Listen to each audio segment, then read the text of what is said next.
우리에게 대언자가 있으니 라는 제목으로 우리 하나님 말씀 함께 나누도록 하겠습니다. 우리가 요한 1서를 읽을 때 저자인 사도 요한의 그 의도를 알고 읽어야 되는데, 지금 사도 요한이 이 편지를 쓰고 있는 그 배경에는 영지주의 이단을 염두에 두고 지금 이 편지를 썼다 하는 것을 반드시 기억하시고 읽어야 됩니다. 영지주의 두고 쓴 건데, 가장 큰 문제는 죄에 대한 문제입니다. 그래서 지금 죄 문제를 계속 요한이 다루고 있는 것인데, 어제 우리가 하나님과 우리의 사귐이 있어서 걸림돌이 되는 것도 역시 죄 문제다 하는 것을 살폈고, 또 사람이 죄를 지어서 죄인이 아니라 죄인이기 때문에 죄를 지을 수밖에 없는 존재다 하는 것도 우리가 말씀을 드렸습니다. 이 죄의 중심에 자기 중심성이 있기 때문에 중심성과 우리가 끊임없이 싸우는 거다 하는 것을 여러분들이 기억하시고 싸우셔야 됩니다. 그러니까 어떤 일을 함에 있어서 내가 중심이 되고 내 느낌, 내 감정이 주가 돼서 분노가 일어나든지 반대가 일어나든지 또 불화가 일어나든지 관계가 깨지든지 한다는 것을 우리가 기억하시고, 자기 중심성을 날마다 부인하고 하나님 중심으로, 말씀 중심으로 반전될 수 있도록 우리의 싸움이 자기를 부인하는 것에 있어야 된다는 뜻입니다. 근데 영지주의 이단들은 자기 중심성을 부인하는 것이 아니고 자기 중심성을 강화하는 방향으로 교리를 전파했는데, 육신이 죄를 지어도 영혼 구원과는 아무런 상관이 없다 하는 그 교리를 가지고서 그것으로 이제 포교를 하고, 굉장히 매력적인 그 논리일 수밖에 없죠. 구원을 우리는 막 피 흘리기까지 싸워야 되는데 죄를 지어도 구원받을 수 있고, 또 그렇게 싸움도 없이 뭔가 비밀한 지식을 알기만 하면, 배우기만 하면 그냥 자동 구원을 받는다고 하니까 굉장히 매력적이죠. 영적인 전쟁도 없고 싸움도 없고 마귀의 방해도 없는, 굉장히 쉽게 구원받을 수 있다고 얘기하기 때문에 매력이 있는 겁니다. 여러분들에게도 이렇게 구원받을 수 있는 길이 있다고 하면 너무나 반갑지 않겠습니까? 영적 싸움이 없는 거예요. 죄를 지어도 상관이 없고, 기도하지 않아도 되고, 주일에 예배 1시간 나와서 그것만 배우면 그 지식 때문에 우리가 구원을 받는다. 너무나 매력적이고 너무나 쉽고 내가 할 수 있는 거 다 하고 누릴 수 있는 그런 구조를 만들어 놨다는 거죠. 그게 사탄이 하는 일입니다. 구원을 쉽게 만들고 영적인 전쟁, 싸움이 없다고 믿게 만들고 죄를 지어도 된다고 만드는 것, 그게 사탄이 하는 일이죠. 왜 그게 매력적인가? 그리스도인들의 삶이 어려우니까 그게 매력적이라는 거죠. 그러니까 모든 그리스도인들은 하나님 앞에서 죄 짓지 않기를 원하고 완전한 삶을 살기를 아마 다 원하실 겁니다. 누구라도 거룩하고 싶지 않은 사람이 어디 있겠습니까? 다 거룩하고 싶고 다 하나님 앞에서 온전한 삶을 살고 싶죠. 그런데 원함은 우리 안에 있는데 선을 행할 능력이 우리에게는 없다 하는 것이 항상 우리가 절망하는 지점입니다. 가끔 그렇게 사는 사람들을 보면 굉장히 부럽죠. 어떻게 저 사람은 저렇게 사나, 너무나 존경스럽다 하는 느낌을 가지게 되는데, 근데 그 사람이 훌륭하게 보이는 이유는 하나님의 은혜가 있었기 때문에 그 사람이 그렇게 훌륭하게 됐다는 것을 우리가 놓치지 말아야 됩니다. 그가 훌륭해지기까지 그냥 된 게 아니고 하나님의 은혜가 있었고, 또 그 사람도 그렇게 되기까지 굉장히 지난한 싸움의 여정이 있었다 하는 것을 우리가 놓치는 겁니다. 그래서 부럽고, 사람들은 그냥 된 게 아니고 치열한 그 싸움의 길, 그 길을 미리 걸어본 사람이라는 뜻이 영성가라는 뜻이거든요. 그러니까 미리 가봤기 때문에 뭔가 조언해 줄 수 있고 알려줄 수 있는 것이지, 그 사람도 태어나자마자 죄인으로 태어나는데 어떻게 사람이 훌륭하게 태어나겠습니까? 그냥 죄인인데. 그러니까 지난한 싸움의 길을 걸어 간 사람이기 때문에 그 정도까지 갔다 하는 것을 우리가 가늠할 수 있어야 됩니다. 특별히 어떻게 하나님의 은혜가 있었기 때문에 그렇게 될 수 있었는가? 하나님께서 우리가 그 믿음의 여정을 걸어갈 수 있도록 우리에게 허락해 주신 하나님의 은혜들이 있는데, 대표적인 것이 바로 말씀과 기도죠. 이 말씀과 기도라는 것은 그리스도인들에게만 주어진 굉장히 특별한 은혜이고 특별한 도구이고 하나님의 지혜입니다. 그래서 말씀도 기도도 둘 다 중요한데, 중요성 중에서 뭐가 더 중요한가를 따지면 50대 50으로 할 만큼 중요하지만, 그러면 먼저 뭐가 와야 되는가 하는 것을 묻는다면 당연히 말씀이 먼저 와야 됩니다. 왜냐하면 저는 기독교라는 말을 별로 좋아하진 않는데 표현할 방법이 없어서 기독교라는 말을 쓰는데, 하나님은 우리에게 기독교를 주신 적이 없어요. 진리를 주신 거지. 사람들이 편의상 이름을 기독교, 그리스도교라고 이제 종교화 시켜서 이름을 붙여놓은 건데, 우리가 믿는 바 예수 그리스도는 종교 정도가 아닙니다. 종교는 인간이 고안해낸 거고, 우리는 진리 대신 그리스도와 그분의 말씀을 믿는 겁니다. 그러니까 기독교라고 이름하는 우리가 믿는 이 진리는, 진리라는 것 자체가 말씀일 수밖에 없는 것이고, 먼저 계시가 먼저 와야 되느냐면 말씀이 먼저 와야 올바른 방향성을 우리가 가지고 나아갈 수 있게 되는 겁니다. 그래서 감리교 창시자인 존 웨슬리가 고향을 떠날 때 웨슬리 어머니가 그 수잔나죠. 그 성경책을 웨슬리에게 이렇게 선물로 주면서 이렇게 성경책에 적어줬습니다. 죄는 이 책을 멀리하게 만들 것이다. 그러나 이 책은 죄를 멀리하게 만들 것이다. 그래서 말씀이 어떤 일을 하는가 하는 것을 그 웨슬리 어머니는 잘 알고 있었다는 거죠. 그래서 기도를 아무리 오래 해도 기도는 우리만 하는 게 아니잖아요. 기도의 양으로 따지자면 사실 아마 우리보다 다른 종교들이 다 많이 할 겁니다. 그죠? 이슬람은 하루 6번씩 하잖아요. 시간 울릴 때마다 하고, 불교는 우리하고는 잽이 안 됩니다. 12시부터 목욕해가지고 새벽 3시에 기도하러 산에 올라가기 때문에 새벽 1시에 출발해서 차 타고 2시간, 3시간씩 가가지고 기도하는 사람들이 그 사람들이기 때문에 양으로 따지면 아마 어쩌면, 근데 천주교보다는 저희가 많이 하는 것 같죠? 그래서 아래서부터 한 2위 정도 되지 않을까 평균적으로 따졌을 때. 그러니까 기도의 양으로 따지면 우리가 다른 사람들에 비해서 적을 수도 있는데, 문제는 그 방향성이죠. 누구에게 기도하는가, 또 어떤 방향과 어떤 내용을 가지고 기도하는가가 중요한데, 그 방향성과 내용을 결정해 주는 것이 말씀입니다. 그래서 우리가 말씀을 붙잡고 기도하지 않으면 전혀 엉뚱한 기도를 하시는 분들이 굉장히 많은 거죠. 그래서 우리가 주일마다 지금 마태복음 산상설교 부분에서 주기도문을 다루고 있는데, 자세하게 조목조목 제가 다뤄드리는 이유는 올바른 기도의 방향성을 우리가 알고 기도하는 것이 중요하기 때문에 우리가 말씀을 다루는 겁니다. 오늘 요한일서 2장 1절 본문 보시면, 나의 자녀들아 내가 이것을 너희에게 쓰면 너희로 죄를 범하지 않게 하려 함이라. 만일 누가 죄를 범하여도 아버지 앞에서 우리에게 대한 자가 있으니 곧 의로우신 예수 그리스도. 일을 하는가? 그러니까 내가 이것을 너희에게 쓰면, 이 말씀을 너희에게 쓰는 것은 너희로 죄를 범하지 않게 하려 함이라. 아까 웨슬리 어머니가 쓴 내용도 이거죠. 죄는 이 책을 멀리하게 만들 것이지만 이 책은 죄를 멀리하게 만들 것이다. 내가 이 편지를 너희에게 쓰는 것은 너희가 죄를 범하지 않게 하기 위해서 이 편지를 쓰는 거다. 같은 얘기입니다. 그러니까 요한이 쓴다고 했고, 그 사귐이 있으려면 우리가 빛 가운데 거해야 된다.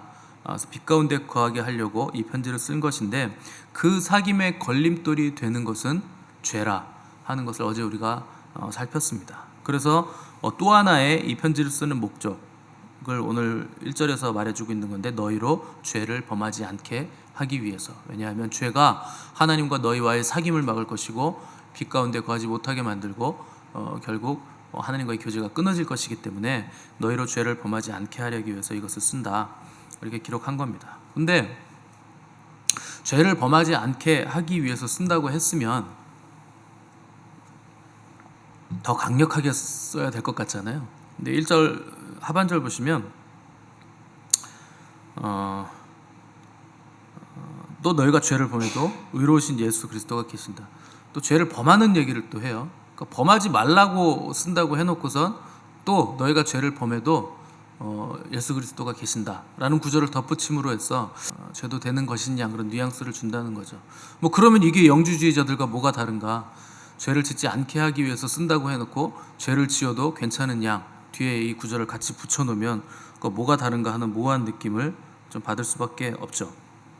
그럼 요한은 왜 강력하게 절대 죄 짓지 마라, 죄 짓는 자들은 다 지옥 간다, 죄 지으면 하나님의 자녀 아니고 버림받게 될 것이다, 이런 식으로 더 강력하게 쓰지 않았을까요? 그 요한은요, 하나님의 말씀의 능력이 그리스도인들을 거룩하게 해주고 원수의 공격으로부터 보호해주고 거룩에 대한 열정을 또 영감을 불어넣어 준다는 것 알고 있었습니다. 그런데 사도 요한도 잘 알고 있는 거예요. 그도 인간이었고 그도 죄를 짓는 사람이었기 때문에 여전히 우리는 하나님을 믿고 예수 그리스도의 보혈의 능력을 믿지만 얼마든지 넘어질 수 있는 존재라 하는 것을 사도 요한은 인정하고 또 그도 알고 있고 절감하고 있기 때문에 넘어졌을 때는 너희가 어떻게 해야 되는가 하는 것을 뒤에다가 지금 붙여 놓은 겁니다. 그래서 하나님께서 우리에게 뭘 하고 계신지 또 예수 그리스도가 지금 우리에게 행하시는 일이 뭔지 우리가 그것을 안다면 정말 영지주의자들이 말하는 비밀한 지식이 아니라 참된 지식을 우리가 알고 그것을 소유했다면 죄를 지었을 때 어떤 반응을 보여야 되는지 또 죄를 짓지 않기 위해서 어떤 행동을 해야 되는지를 지금 두 가지 국면을 다 기록을 해놓은 겁니다. 그게 1절의 내용인 겁니다. 왜 그런가? 마귀가 성도들을 이제 공격하는 방법이 두 가지입니다. 첫 번째는 죄를 짓게 만드는 거죠. 이건 뭐 그냥 마귀가 대놓고 공격하는 방법이죠. 무조건 죄를 어떻게든 짓게 만들어서 죄인이 되게 하는 것이 마귀의 첫 번째 방법. 두 번째는 죄를 지은 자들이 그 죄의 짐으로 인해서 눌리게 만드는 겁니다. 그래서 고난을 당하고 아주 고단하게 그러니까 죄의 무게에 눌려서 완전히 지쳐버리고 그 죄의 무게와 죄책감 때문에 스스로 자폭하는 길을 마귀가 계속 선택해서 우리에게 속삭인다는 거죠. 죄를 짓게 만드는 마귀의 방법은 그건 죄가 아니다라고 속삭이는 거예요. 그러니까 세상 사람들에게는 뭐 그런 공격을 할 필요가 없습니다. 왜냐하면 그냥 대놓고 죄를 짓기 때문에. 그런데 그리스도인들, 그러니까 하나님을 믿는 자들에게는 그 정도는 괜찮다라는 것으로 우리가 죄를 짓게 만든다는 겁니다. 다들 그러고 산다. 뭐 너만 바보같이 왜 그걸 안 하느냐. 뭐 그런 식으로 속삭이는 거죠. 그래서 죄를 짓게 만들고. 또 하나는 지은 죄에 이제 눌리게 만드는 방법. 나는 죄를 지었으니 하나님 뵐 면목이 없다. 계속 그런 생각이 들게 만들죠. 그래서 평생 죄를 짊어지고 눌린 채로 살아야 될 것 같은 생각을 계속 주입을 하는 겁니다. 네가 그리스도인이라면서 어떻게 그런 죄를 짓냐? 어떻게 똑같은 죄를 매번 짓냐? 너 그리스도인 맞냐? 계속 죄를 짓는 거 보니까 너는 하나님을 믿지 않는 것 아니냐? 이런 식으로 계속 자책감을 주는 거죠. 그래서 그 죄책감에 짓눌려서 결국에는 이제 극단적인 선택을 하게 만드는 것이 마귀가 우리에게 공격하는 두 가지 방법입니다. 그래서 사도 요한은 오늘 본문에서 죄를 짓지 말아야 된다 하는 것을 먼저 말하고 혹시 실수해서 넘어져서 마음에는 원인데 육신이 약해서 죄를 지었더라도 우리의 대언자 되신 예수 그리스도께서 계시니 그분을 바라봐라 하는 것을 우리에게 권면하고 있는 겁니다. 그러니까 이것은 오직 그리스도인들만이 할 수 있는 특권이라는 거예요. 죄를 지었어도 그 죄의 무게를 덜어주실 그 무거운 짐을 내가 스스로 지지 않아도 되고 그 짐을 대신 져주실 할 필요도 없고 실수하고 넘어졌다면 그 자리에서 다시 접혀진 무릎을 일으켜 세우고 다시 한번 당당하게 걸어 나갈 수 있는 힘을 그분이 주실 것이다. 그분이 계시니 너는 그분을 바라봐야 된다. 너의 죄 회개하고 더 이상 죄책감에 눌리지 말고 예수 그리스도를 바라봐라. 그것이 너희들의 특권이라 하는 것을 우리에게 말씀하고 있는 겁니다. 근데 1절에서 예수님을 소개할 때 대언자라 하는 말로 소개를 했어요. 그러니까 대언자 하면 뭔가 예언하는 느낌이 많이 드실 건데 헬라어로 보면 이게 이제 파라클레이토스입니다. 많이 들어보신 단어인데 이게 보혜사라는 뜻이에요. 그러니까 보혜사 성령님이 너에게 오신다 했을 때 예수님이 파라클레이토스를 쓰셨거든요. 그런데 예수님이 보혜사 성령님을 소개하실 때 너희에게 또 다른 보혜사를 보내겠다 그러시잖아요. 그래서 또 다른 보혜사가 성령님이시니까 원래 보혜사가 있다는 뜻이죠. 근데 그 보혜사가 누구냐면 우리 주님이세요. 그러니까 예수님이 있다 하고 계신데 이 파라클레이토스라는 보혜사라는 정확한 의미는 변호사라는 뜻이 있고 그다음에 대언자 대신 말해주는 사람이라는 뜻이 있고 그다음에 코치라는 뜻도 있습니다. 함께 훈련을 하면서 코치 되셔서 조언해 주는 거예요. 이게 부족하니 이걸 더 강화해라. 요거는 조금 훈련을 더 해야 된다. 뭐 이런 식으로 이제 코칭을 해준다는 거죠.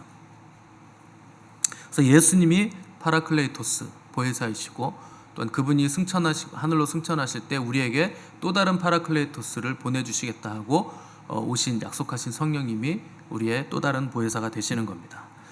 사도 요한은 보혜사라는 이 파라클레이토스라는 단어를 성령님에게 원래 쓰는 단어이기도 하지만 예수님이 그 원래 보혜사시라 하는 것을 알고 있었기 때문에 지금 대언자 보혜사라는 단어를 쓴 겁니다. 왜 그런가? 이 보혜사라는 단어를 예수님이 쓰신 단어이기 때문에 예수님으로부터 요한은 이걸 직접 들은 거예요. 그리고 그분이 보혜사시라 하는 것도 예수님으로부터 직접 들었고, 또 오순절에 이 보혜사이신 성령님의 강림하심도 직접 체험했기 때문에 이 보혜사라는 단어를 성령님에게도 붙이고 예수님에게도 붙이는 것이 사도 요한과 또 다른 제자들에게는 전혀 이상한 일이 아니었던 겁니다. 그러니까 혼동할 일이 없었다는 거죠. 파라클레토스라고 우리가 부르는 겁니다. 그래서 사탄이 이제 죄를 지적하고 죄인이다라고 참소하는 자라면 보혜사는 우리를 변호하시는 분, 그렇지 않다, 이렇게 변호사가 되시는 분이 우리 주님이시고 또한 성령님이라 하는 겁니다. 그래서 2절 보시면 그는 우리 죄를 위한 화목 제물이니 우리만 위할 뿐 아니요 온 세상의 죄를 위하심이라, 이렇게 기록을 했습니다. 그러니까 화목 제물이 되셨다. 우리만 아니라 온 세상의 죄를 위해서 그분은 화목 제물이시다 라는 표현을 썼습니다. 보혜사이실 뿐만 아니라 그분은 화목 제물이시다. 화목제라는 건 어떤 죄를, 그래서 하나님과의 관계가 다시 화목해지기 위해서 드리는 제사가 화목제입니다. 근데 화목제의 특징은 다른 제사의 이제 음식이나 고기들은 사람이 먹질 않습니다. 근데 화목제물은 사람들이 먹어요. 특별히 제사장만 먹는 게 아니고 화목제물은 공동체 모든 사람들이 같이 먹습니다. 그래서 모든 번제 제사를 드리면 그 다음에 필수적으로 따라붙는 게 화목제를 또 같이 드려요. 그래서 이제 성경에서 번제를 드렸다라 그러면 뒤에 화목제를 드린 거가 이제 생략이 되어 있는 건데, 왜 생략을 하냐면 당연히 화목제를 드려야 되기 때문에. 그래서 번제와 화목제는 거의 항상 붙어 다닌다고 생각을 하셔야 되는데, 번제는 하나님이 독상으로 받으시는 겁니다. 그건 사람들이 먹는 게 아니에요. 그래서 전부 다 불에 태웁니다. 나머지 이제 부속물들은 집 밖에다 갖다 버리는 것이고, 전부 다 하나님께 태워드리고, 가죽은 태우면 안 되니까 끓음 나니까 또 그걸 이제 빼가지고 가죽만 이제 제사장이 갔는데, 화목제물은 화목제물 드린 다음에 고기는 이제 공동체 사람들이 다 같이 나눠 먹습니다. 왜 그러냐면 죄를 지어서 공동체에서 집 밖에 쫓겨나거나 이제 소외되거나 사람들이 이제 밀어내잖아요. 죄인이기 때문에. 그런데 화목제를 드리고 나서 그 고기를 공동체 사람들이 같이 먹으면서 사람들에게서 격리됐던 사람이 공동체 안으로 다시 들어오는 의미가 있는 겁니다. 그래서 이 화목제물을 같이 나눠 먹으면 이제 우리 화목하다, 이제 나는 공동체에 다시 들어왔다라는 의미가 있고, 이 고기를 얻어 먹은 자는 더 이상 뒷말하지 마라, 뭐 암묵적으로 이런 의미도 있는 거죠. 우리가 함께 고기를 나눠 먹었으니 이제 나는 다시 너들과 다를 바 없는 공동체의 소속이다 하는 의미도 가지고 있는 겁니다.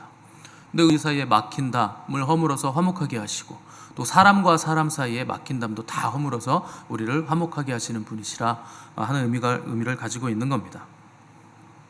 그래서 예수님은 하나님과의 화목도 중요하게 여기시지만 더 중요하게 여기는 것이 사람과 사람 사이의 화목을 굉장히 중요하게 여기시는 것을 우리가 복음서에서 보면 볼 수 있습니다.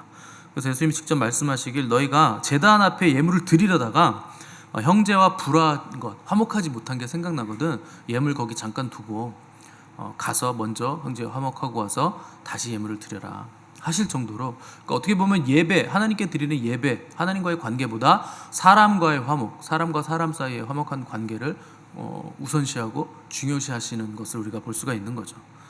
그러니까 누구든지 하나님과 화목한 것을 중요하게 여기시는 분들이라면 먼저 사람과 사람 사이, 나와 공동체의 사람, 나와 이웃 간에 막힌 담이 있지는 않은지, 내가 잘못한 것은 없는지, 내가 사과해야 될 일은 없는지를 먼저 생각하셔서 그들과 먼저 화목한 다음에 그 다음에 하나님께 나와서 예배를 드려야 된다 하는 겁니다. 그래서 예수님은 마가복음 9장 5절에서 재밌는 말씀을 하세요. 너희 속에 소금을 두고 서로 화목하라. 서로 너희들이 이웃들이 공동체 안에서 화목해야 되는데 뭘 두고 화목하라고 하냐면 소금을 두고 화목하래요. 소금이 뭡니까? 언약이죠. 소금은 언약이에요. 언약이라고 표현했는데 정확하게 우리 시간이면 말씀이 없으면 화목할 수 없다는 거예요. 그러니까 우리는 화목하라고 하면 사랑해주고 뭐 선물해주고 좋은 관계를 맺고 뭐 칭찬해주고 격려해주고 이런 걸 생각하는데 그런 식으로 화목하는 건 전부 다 인본주의입니다. 말씀 관계 안에서 화목하라는 거예요. 소금을 두고 화목하라는 건 하나님의 말씀의 방향성을 제대로 잡고 그 말씀 관계 안에서 우리가 서로 화목해야 된다. 때문에 우리가 만나는 모든 관계는 말씀 관계 안에서 만나는 관계여야 됩니다. 소금은 짠맛이 나죠. 소금의 짠맛이 변하는 거 보셨습니까? 소금의 짠맛은 변하지 않아요. 그래서 변하지 않고 썩지 않고, 마찬가지로 하나님의 말씀은 변하지 않고 썩지 않는 말씀이죠. 하나님께서 어제나 오늘이나 영원토록 동일하신 것처럼 그분의 말씀도 어제나 오늘이나 영원토록 동일한 말씀인 겁니다. 그 말씀을 우리 사이에 두고 너희가 화목해야 된다 하는 것을 주님이 말씀하신 거예요. 그래서 영원토록 변함없는 소금 언약 말씀이기 때문에 뭐 과학이 발달하고 있기 때문에 태초부터 하나님께서 말씀하신 죄에 대한 모든 개념들은 영원까지 그건 그냥 죄인 겁니다. 변하지 않는 거예요. 그것이 바로 소금이에요. 말씀은 변하지 않기 때문에. 우리가 김장할 때 배추를 소금에 절이잖아요. 그 소금에 이렇게 딱 절여놓고 물을 이렇게 쫙 뺀다고 이렇게 소쿠리에 다 이렇게 막 싸놓잖아요. 그럼 배추가 어떻게 될까요? 축 늘어지죠. 여러분 그렇게 돼야 된다는 거예요. 배추가 소금에 절여져가지고 힘 빠져가지고 이러고 있잖아요. 다 그렇게 돼야 된다는 거예요. 소금의 말씀에 완전히 절여져가지고 내 힘, 내 자의식, 그냥 뻣뻣한 내 자의식들이요 다 축 늘어져야 되는 거예요. 그 말씀에 완전히 절여져야 된다는 거예요. 그런 모습으로 우리가 소금에 절여진 관계 안에서 만나야 우리가 화목할 수 있게 된다는 겁니다. 그렇게 배추들이 모여 있어야 그걸 이제 또 양념에 절여가지고 맛있는 배추가 만들어지는 거잖아요. 주님이시잖아요. 그러니까 주님 안에서 만나야 된다. 말씀 안에서 만나야 된다. 개인적으로 만나고 개인적으로 무슨 정을 주고 뭐 개인적으로 뭐 미국에는 그런 목사님들 많은데 한인교회 목사님들은 거긴 뭐 목사님들 종부리듯 하더라고요. 한인교회는 요즘 뭐 자기 이사하는데 목사님을 불러요. 그 목사님 뭐 이삿짐 다 날라주고 또 뭐 자기 자식이 뭐 한국에 들어올 때는 목사님이 나가서 픽업해 오고 또 집에다 모셔다 드려주고 목사를 종부리듯 하더라고요. 그런 관계 안에서 만나는 거 아닙니다. 제가 일하기 싫어서 그러는 건 아니에요. 제 할 일이 그게 아니에요. 목사와 성도는 말씀 안에서 만나는 겁니다. 그래서 언니 뭐 야, 너 이러시는데 그거는 인본주의적으로 여러분들이 관계를 맺고 있다는 증거입니다. 어느 순간 제가 그것 때문에 한번 폭발을 할 건데 계속적으로 그렇게 호칭을 부르시면 제가 몇 번을 부탁을 드렸거든요. 교회 안에서는 직분 부르시든지 성도님이라고 부르십시오. 그러면 제가 여러분들한테 누님 하면 여러분 좋습니까? 여러분 기분이 좋으시겠어요?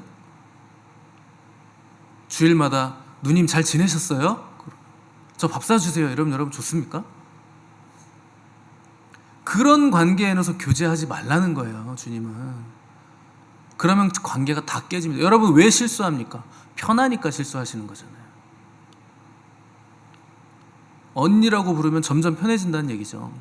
관계가 좋다는 얘기죠. 나는 언니라고 부르는 관계. 왜 동생? 무슨 세상 모임입니까? 여러분들이 계속 그렇게 부르면 저도 여러분들 누님이라고 부르고 저보다 어리신 분들은 제가 이름을 부르고 말씀 관계 안에서 만나셔야 돼요. 그 말씀이 마지막 날에 우리를 심판할 겁니다. 세상도 심판할 거예요. 그러나 그 말씀을 붙든 우리들은 그 말씀이 우리를 구원하시고 그 말씀이 우리를 살려낼 겁니다. 그 말씀이 우리의 대언자, 보혜사가 되셔서 우리를 변호하시고 깨끗하게 하실 겁니다. 그것은 우리의 힘과 노력이 아니라 오직 하나님의 은혜로 그렇게 된다는 것을 여러분 믿으시기를 바라고 또 저 여러분이 말씀 대신 그 주님으로 완전히 절여지는 은혜가 있기를 바랍니다. 그래서 하나님과 깊은 사귐, 풍성한 우리 은혜의 공동체가 되는 우리 미션 처치가 되시기를 간절히 바랍니다. 함께 기도하겠습니다.